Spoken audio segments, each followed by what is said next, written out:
G'day folks, welcome back to the channel for episode number 32 of our dual-wielding Acid Dervish, where in between episodes I did a little bit of farming and I hit level 94. The skill point went into the bar, so we are now one level away from maxing the Nightblade bar. And I didn't spend the attribute point yet, but let's be honest, it's going into cunning. So what was I doing to get to level 94? Well, I was farming a new Corvin Gaze. Now I've got an of corrosion. That heretics is basically a whole bunch of chaos stuff, and it doesn't really matter. But this MI is really good, and I noticed the damage was lacking when I swapped it off, so I went and got another one and put it back. And this one actually has more armor than the level 90 Malmo Defender helmet, so that's what I've got. Now, the other thing at the end of the last episode, I did solve the where the heck is this guy problem I was having in the previous episode. So I picked up his quest again, and we're going to go talk to him. I am going to neck this last potion, and we have now reached maximum rank on Guardian's Gaze, which is nice, but it's time to go talk to these guys, and actually it's time to go back to Homestead and grab some chthonic binding seals, because I know these guys are going to want them. So let's go ahead and take, you know what, 12 is good. Let's go with 12. So the first quest these guys give you is either collect those these seals of binding, or it's go find the ashes and then collect those seals of binding. So either way, we're going to need them very soon. But we're going to go speak to Master Varuk, and then we will go head out into the Blood Grove again. Okay, so yeah, so we got to get the bones first. Then we come back and we give him the bones and the seals, and I think after that it's do the ashes, I think, after that. I really should know this because I do the Death's Vigil quest line just about every time I play this game. Just because I mostly play Necros, so I know it much better. Now I know this is the Blood Grove and it's not Forgotten God stuff, but that felt like a lot more damage. Alright, so yeah, definitely better, or maybe I'm not being targeted. Okay, we are still in collect everything mode because I'm going to need a ton of iron bits for re-rolling set items. So we're going to pick up all that. And just generally going to walk through these guys and mow them down. Now they do a lot of chaos damage. My chaos resistance is well over cap. So I'm not going to have a repeat of the Season 5 Sentinel where Karoz just blows me up in one hit with his crystals. Which was, I have to admit, very disappointing, especially after in the clip before the death clip I had just been saying I'm going to go back to normal and do some bounties and finish getting Black Legion up to Revered so as I can get the augments to cap out my chaos resistance, and that'll be fine. And then I didn't do it and my character died. But fortunately that's not going to happen here, because unlike Season 5, it's actually worth doing Elite, and so everything is revered pretty much. Alright, did we get anything good here? It doesn't look like it. Bunch of Obsidian War Cleavers. All of it looks like it's about to be turned into bits. Now once you get to this point as well, once you're level 94-ish, if your build is good, you can stop progressing the story for a bit. You can go do a bunch of farming. At this point, or shortly after this point, you'll have access to two of my favorite farming runs. Two of the three, I would say. The best one, in my opinion, being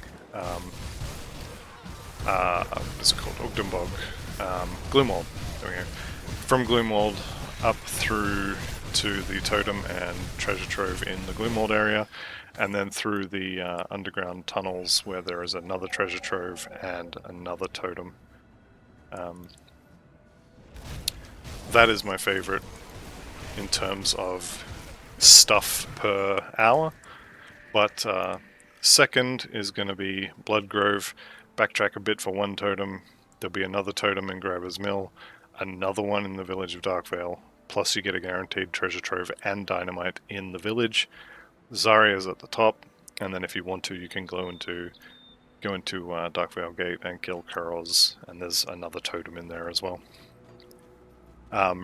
Really good farm run, and then the third one is the Wooden Creek. So once you're kind of around about here and you're at least level 93, 94, it's worth farming totems for level 94 sets, and totems will give you the XP you need as well. Speaking of XP, let's just kill Khan Daroth here, and then we'll go talk to Master Varrock and get a bunch of XP. We do have an XP potion ticking, so I am going to be conscious of that, and I would like to be 97, 98 before that wears off, but we'll see how far we get.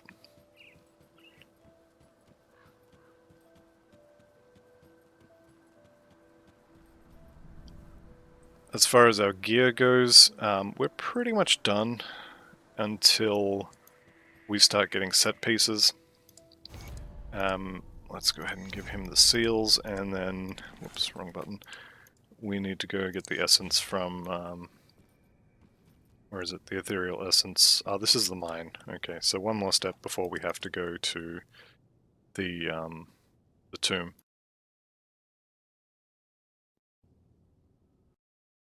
Whoops, misclicked. Right, so Slay Kuros. Yep, cool.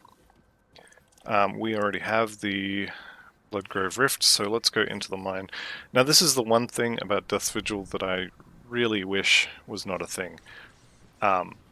If you go into the mine here as part of the Death's Vigil's quest, there is just Aether Fire everywhere, and if you want to do the Death's Vigil quests, you can't avoid this. You pretty much have to go in here, otherwise the quest line just stops here. Like, that's it. You get nothing.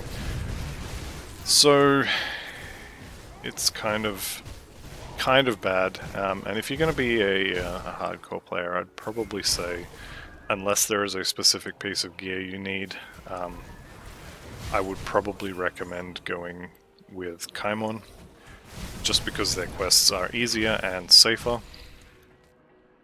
With that said, I think aside from one hardcore character, I think I've only lost the one in here. It's usually pretty safe. So you can run into the Aether Fire on the ground and not, it's not the end of the world sort of thing. And if you're leeching enough life, you can even just stand in it and you'll be fine. Do make sure if you're coming through here and you're confident about it, make sure to kill the Aether Shards, the Aether Crystals for shards and crystals, and if you're lucky, clusters. And when you get down the bottom here, do try not to do what I'm about to do here. You definitely don't want to fight both Noveria Stormfire here and also this giant green glowing rock. You want to do one then the other if you can. And do also remember, if you ever find yourself taking a ton of damage while you're fighting a boss, just move. A lot of the time you'll be standing on something that you shouldn't be. And there we go. So we get a shield, which is completely worthless, and then a belt, which is most likely going to be chaos by the looks of it. Let's pick up our Aether Crystals. There is a totem here. I'm going to skip that. Or sorry, not a totem, a Devotion Shrine. It's effectively a totem though, because of the fact that it's a fight. And I think we're done here. So let's go turn this in.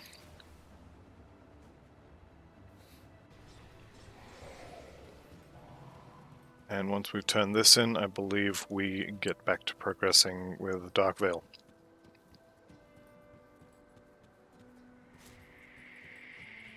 I really wish the entrance here was, there was a waypoint at the door, because that run is just pointless time wasting. Okay, so there's level 95, there's level 50 in the bar, next level we get Blade Spirits. Here we go. Right, so this is the Slay the Chosen guarding the Ashes. This is the Archon's Tomb, which is going to be a little ways down the road, so we can skip that for now. We have already cleared the what's it called, the mill, so we can skip that. Normally I do all this stuff kind of together. Unfortunately, I lost the quest giver for the Death's Vigil, and so I had to go back and do them separately, which kind of sucks. But it is what it is, and I did eventually find it, and learn something new in the process. So if you ever lose that NPC, he's hiding at the back of Homestead. As I said, this is one of my favorite farming routes, even if you're not looking for items from Zarya or the Chaos MIs from all the cultists here. This is still a good place to go to farm rep. Between the Bloodgrove Riftgate and the top of Darkvale village, there's 3, potentially 4, I think, depending on spawns in the Bloodgrove, but at least 3 totems, plus a guaranteed treasure trove and the dynamite required to open it. So I'm coming in here with 26 dynamite, and I'll be leaving here with 26 dynamite, and I will be opening the treasure trove. So we can skip most of this stuff. Regenerator. Doesn't really matter because he's just dead. Often there'll be a totem in the middle of this little plaza here. It appears that that is not going to be the case today. This was our dynamite. The treasure trove can be here, as well as a couple other places I will point out when we get to them. So this red summoning circle here can have a totem on it. Treasure trove could potentially be in this little house here. Can also be in, not this house, but the one next to it. So it could be here. It is here. Hard to see it with all this rubbish going on. So we're going to pop that. Sanctus Crest and Tremor. Tremor's a decent force wave weapon from memory. Yeah, not bad. Not amazing, but not bad. And the last place that the treasure trove could be is in this house here. It'll sometimes be, I believe it's on this side, but it might be this side. Either way, next to this door on the inside here. Right, so coming up to Zarya here. She should just immediately fold like a cheap shirt. I have to admit I was not expecting to see those crystals.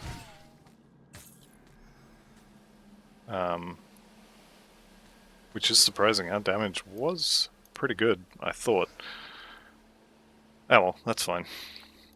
We are done now. We have max resist anyway, so those crystals, even if they had zapped us, it wouldn't be the end of the game for us. Definitely that helmet upgrade was nice. Okay, so we move through the Darkvale gate. There's nothing really notable in here except a totem. There's one totem that can spawn on either this level or the next level, and then there's basically Karoz, and there's not much in between. So Karoz, the Sigil of Chthon, you kill him, he turns into Thalnosh, you kill that, and we're done here. There is a lot of chaos damage in here. If you're coming in here with less than full chaos resists, rethink your life, because it could be over very shortly. There's our totem. We're going to get 1 in here, so I'm going to go do it. This dynamite's always here.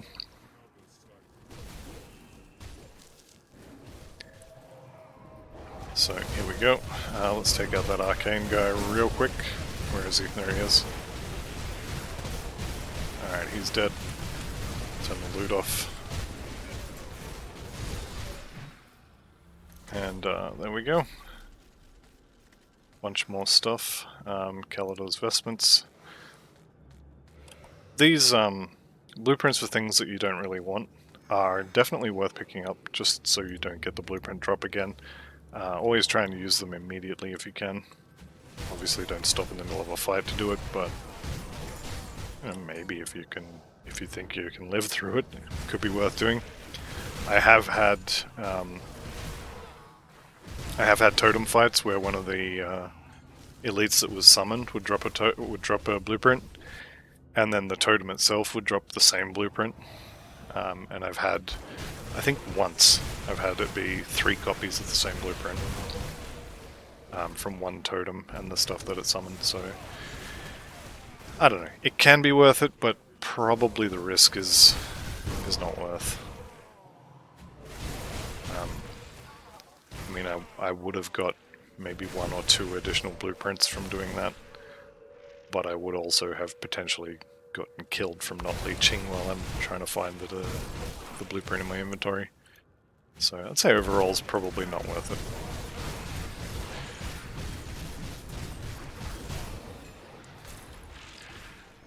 Subjugator's Bloodsworn Codex of Caged Souls is magic pet prefix, a rare pet affix on a rare pet MI. Well, actually it's a very common pet MI, but it counts as rare. So that is a very nice drop for a build that I'm not playing. Right, let's go kill the boss. So here he is, Karoz, Sigil of Chthon.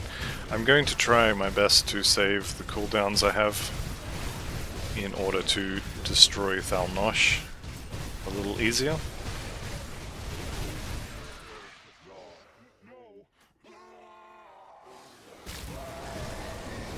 So as soon as he pops up, I'm going to target him because his friends will just melt to our pets and whatnot.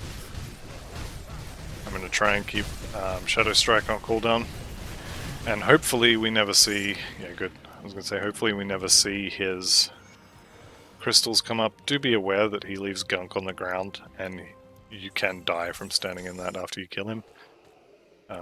Ask me how I know. What did we drop? Cinder Scorn, Vindictive Flame, Vire's Might, 2-handed Vire's Might. Very nice. As always with Darkvale Gate, once you kill the boss, don't get distracted by the loot. You need to come out here and get the Rift Gate, otherwise you're going to have to go for a nice little run through an empty castle to get back here. Again, ask me how I know.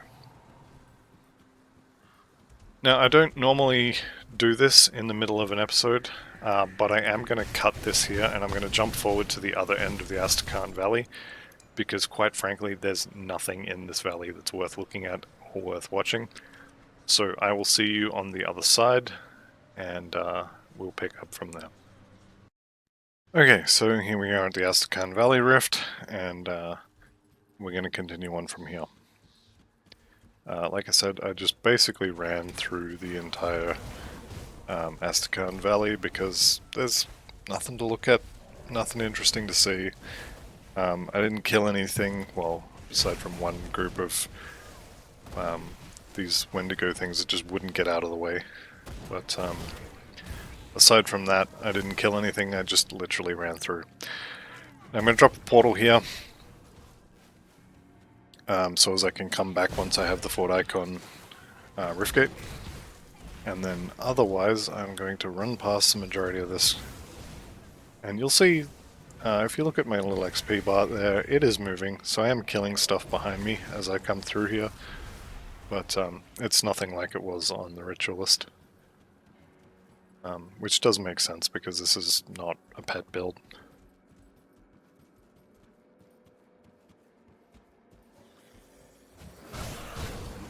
Right, so we fight for the Fort Ikon Rift here.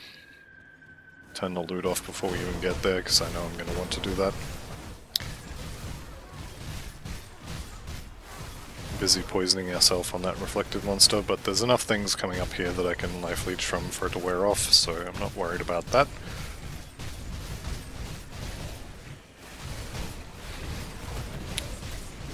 And this should be the last of them, at least in theory.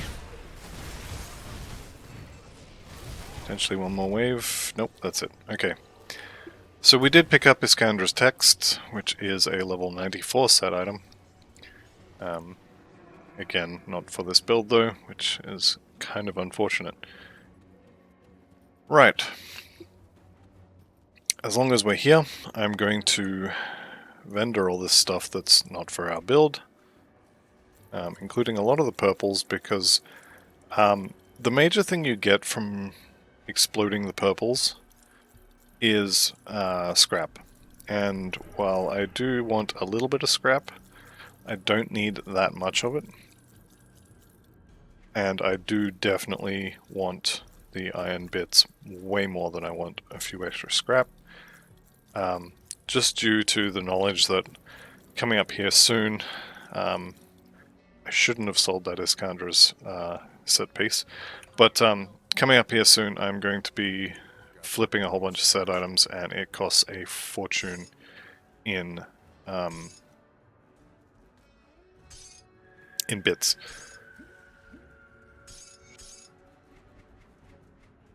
And we do need to go back to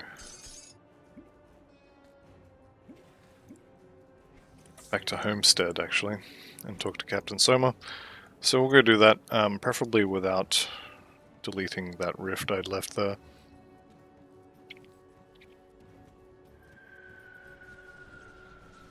So let's do a little bit of scrolling here and go back to Homestead.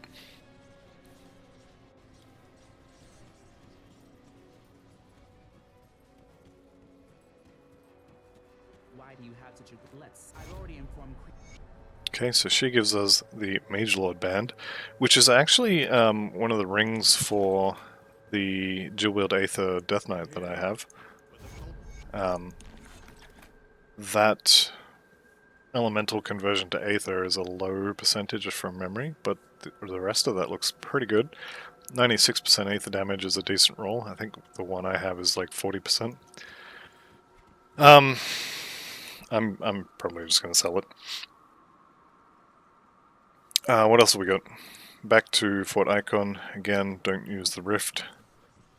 Actually, you know what? I'm going to leave the Fort Ikon B for a minute, and we're going to go do the, what is it called? Get the ashes in the tomb of the Archon. Here we go. You can skip a lot of this stuff if you want to. It is dangerous to skip all this stuff. The Blade Maidens, I think it is, one of the yellow ones anyway, will absolutely nuke you with lightning pretty much out of nowhere. So you do have to be careful with it. You probably want to... Monsters deal additional fire, retaliate fire, but are susceptible to cold. Which is not the damage we do, so it's not great, but it's not the end of the world. Them doing all that extra fire damage is kind of annoying though.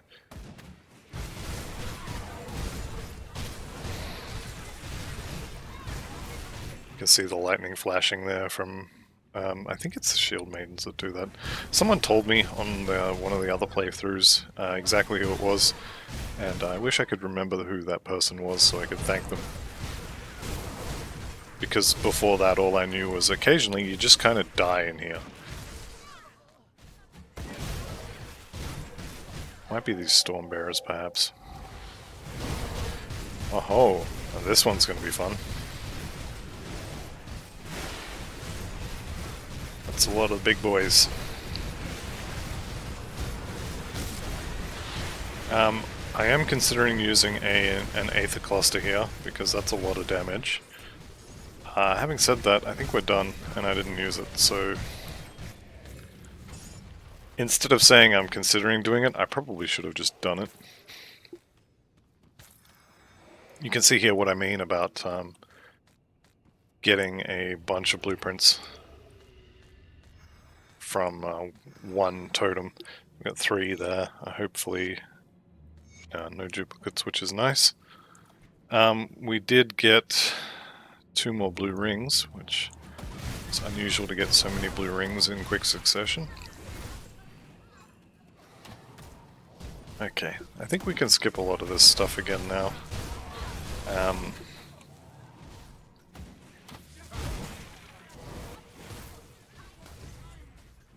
Yeah, I think so. Oh, that lightning comes with a stun. Oh, actually, let's kill these up, and then we'll get our point into the Blade Spirits. And I think I'm going to put Murmur on the Blade Spirits, and we'll see how that goes. Because I'm curious to see how well they proc things. So, how many Blade Spirits do we get? I think it's just 1, isn't it? 2. Okay, we do get 2. Which means I'm going to put them also here. And then I will put Presence of Virtue here. I do this with the pets, so I do it with the Guardians of Empyrean as well. Excuse me 1 second.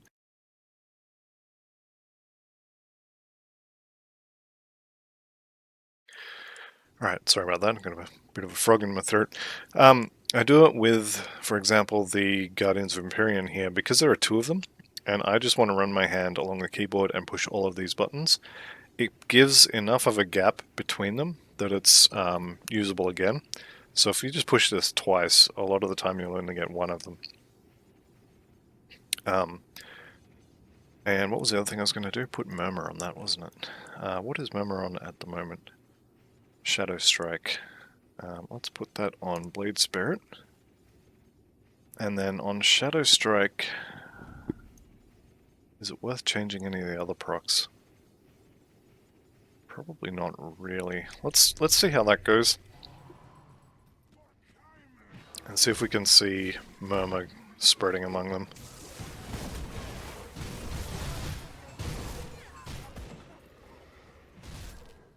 We definitely have a lot of player scaled pets, so this is basically a pet build now. I mean, it's not, but it kind of is. I'm not really seeing Murmur that often, or maybe I'm just, oh no, there it is on them. I was kind of expecting more of a blue cat cloud, but it's more green. It does mean we can use Shadow Strike as more of an initiator and not worry about having to use it every couple seconds to keep Murmur spreading, which is quite nice. Yeah, just looking at all those pets, this is a pet build now. It kind of has been for a while, but now it really is.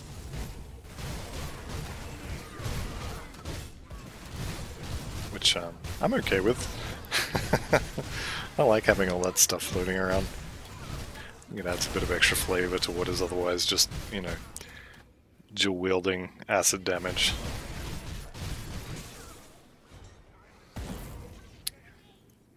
Did he just shoot me through a wall? That's cheating, isn't it? There's me almost dying trying to pick up an item. So a lot of Blade Maidens here. They're all dead. We're not going to bother going downstairs and fighting the ghouls. There's no reason for it, aside from maybe you want a bit of extra XP or whatever. XP is nice, but there are other places to get XP. Alright. So this is going to be interesting. Our fire resist is well over cap, so this should be pretty safe. Assuming I can walk through the door. There we go.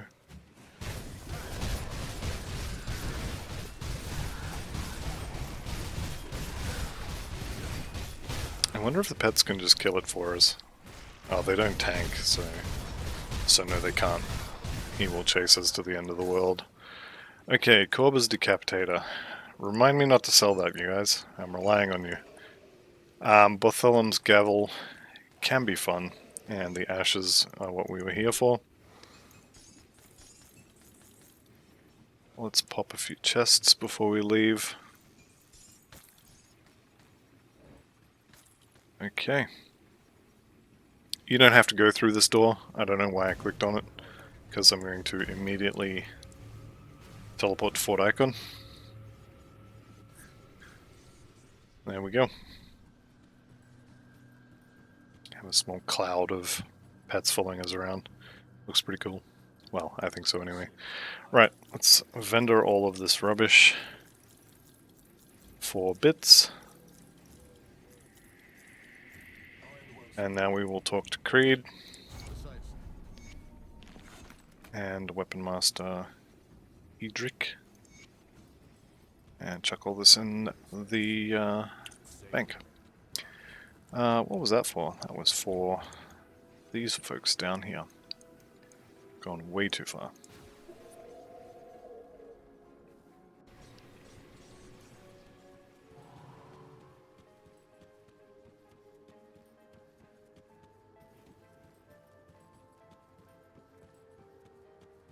I definitely wish this run wasn't required.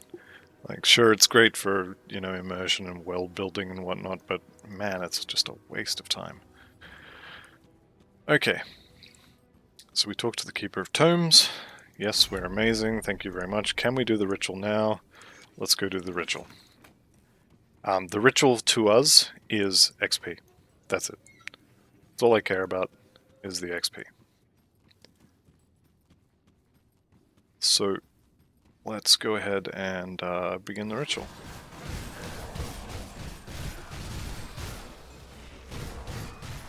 It's a decent longsword if you're doing cold. It's actually one of the builds I'm looking at doing next is a cold spellbreaker.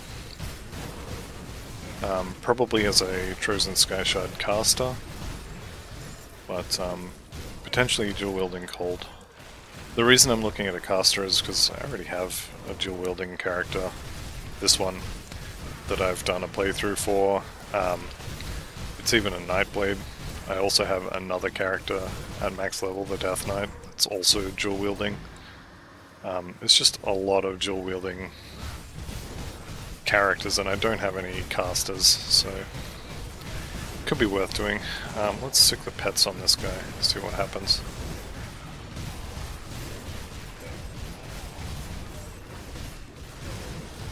Let's definitely get out of all that.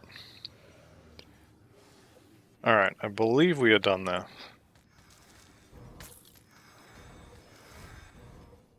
That is a lot of cold damage.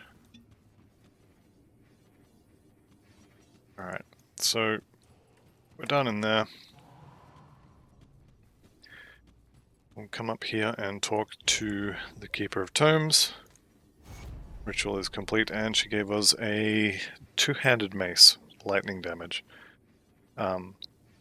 Oathkeeper Shaman, so that's going to be Archon.